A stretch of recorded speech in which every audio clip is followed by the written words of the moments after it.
Hey everybody, Prepper for the Ages coming at you from my living room. How are you doing today? It is Friday, July 30th, and this is the last day of the eviction moratorium.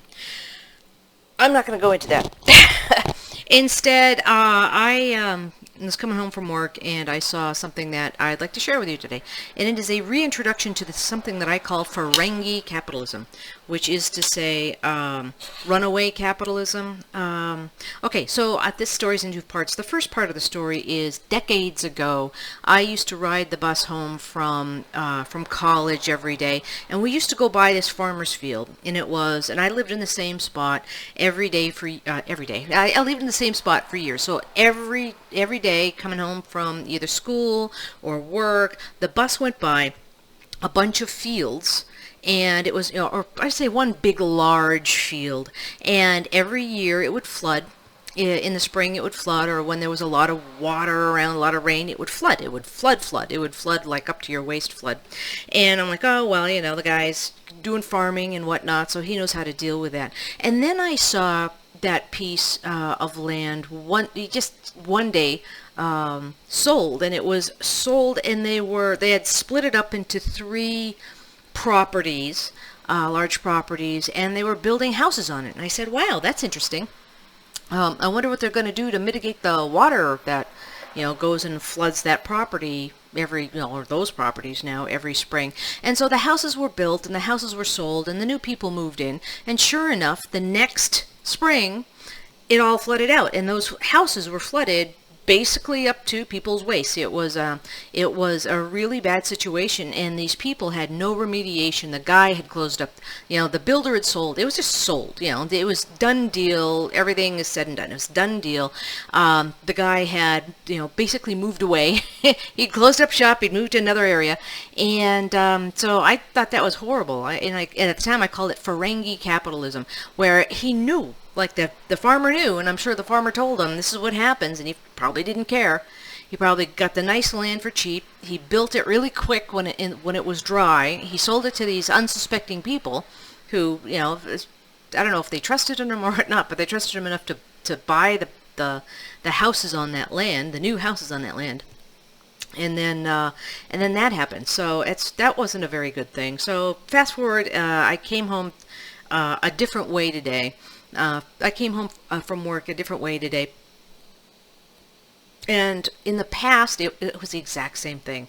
I went home a rural way because the highway was all backed up.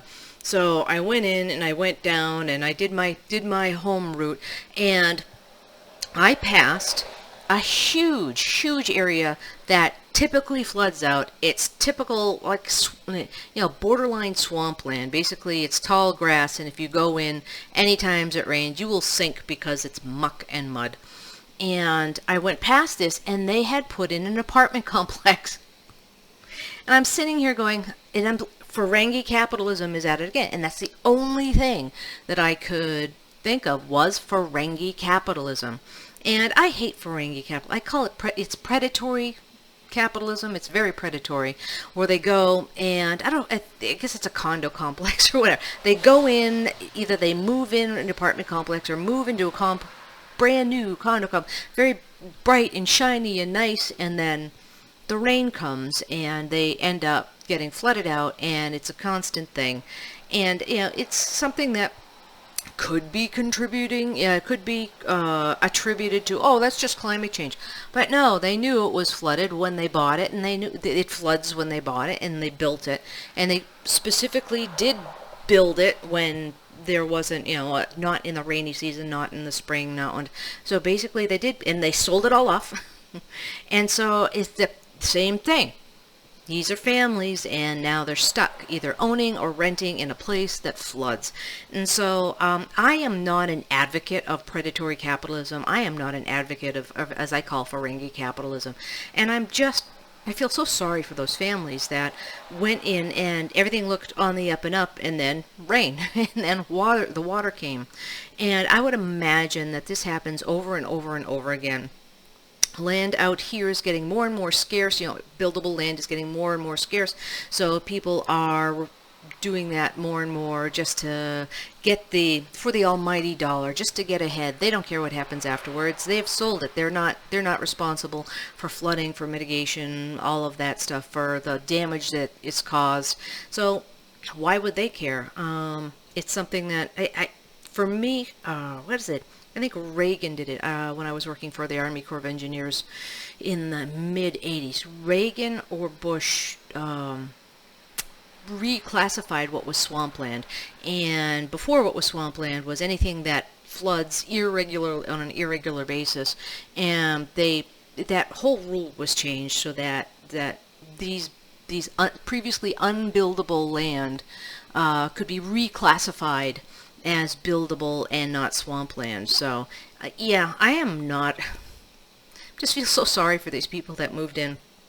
And I'm sure is happening all over the country, and more, and it's not a good thing. And people are getting a nasty surprise. And, I hope that if you ever come into land and you need to sell it, please don't sell it to builders, because I would imagine that they think that if they don't do it, the next builder will come along and get the profits. So it's something that is just, I'm not here to give you a solution. I'm just here to say, this is terrible. So this is terrible. And I hope everybody has integrity and it just has the integrity to say, no, I'm not going to build. I'm not going to sell this to builders who's going to build something and then go and leave the state before everything floods. So okay, well, I hope this finds you well. Have a good day. Prepper for the Ages signing out for now.